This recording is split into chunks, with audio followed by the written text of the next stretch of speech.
Generac 7kW model 005280 will not start or run with air filter or cover installed. Unit starts, runs and is operational without cover. What is the fix? Hello, my name is XXXXXX I am going to assist you with this. Could I please get the serial number of the genset? Is it running on LP or NG? Is this a new install, or has it been running properly before? Hank, serial hash XXXXX unit in mountains fuel is LP and worked fine for last 3 winters, battery replaced after last winter. Unit starts occasionally after running, low oil light remains on, plenty of oil, unit has been serviced every year. Everything on Generac is done by serial number. Without it, so I know exactly which unit this is, I will only be able to give you some basic generic information. For the oil light, you may have a bad control board. If the oil light is on, the unit should shut down. This is a safety feature to keep you from burning up the engine. But for the starting, the first thing you are going to need to do is have the fuel pressure tested inside the genset. The engine must have a very defined mixture of fuel and air for it to run.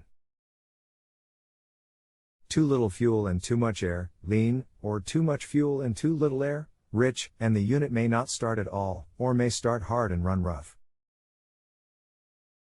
By removing the air filter, you are increasing the airflow to the engine, so you may well have too much fuel getting to it. Especially if regular tune-ups have been done, the fuel is the first step that must be undertaken. Regulator diaphragms do go bad, especially if they are not exercised regularly. Unfortunately, unless you have had gaseous fuel training and have the proper equipment, this is not something you can do yourself.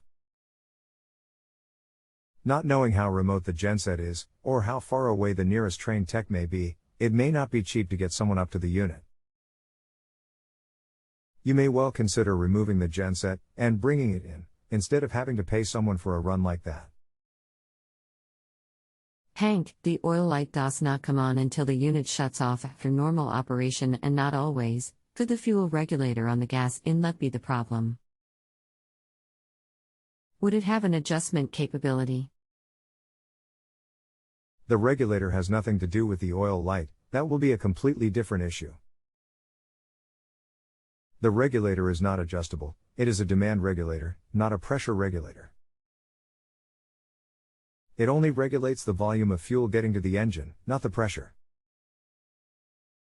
Pressure is controlled by the primary regulator, located at your fuel tank. I confused the issue oil light and air problem. It's 2 separate things. The primary is the air problem. So it seems the unit is seeing too much fuel, is that right? Without testing, I can't say for sure, but the symptoms are pointing to that. If you have a home improvement or appliance question and want to chat with an expert now, visit justanswer.com/YTHI.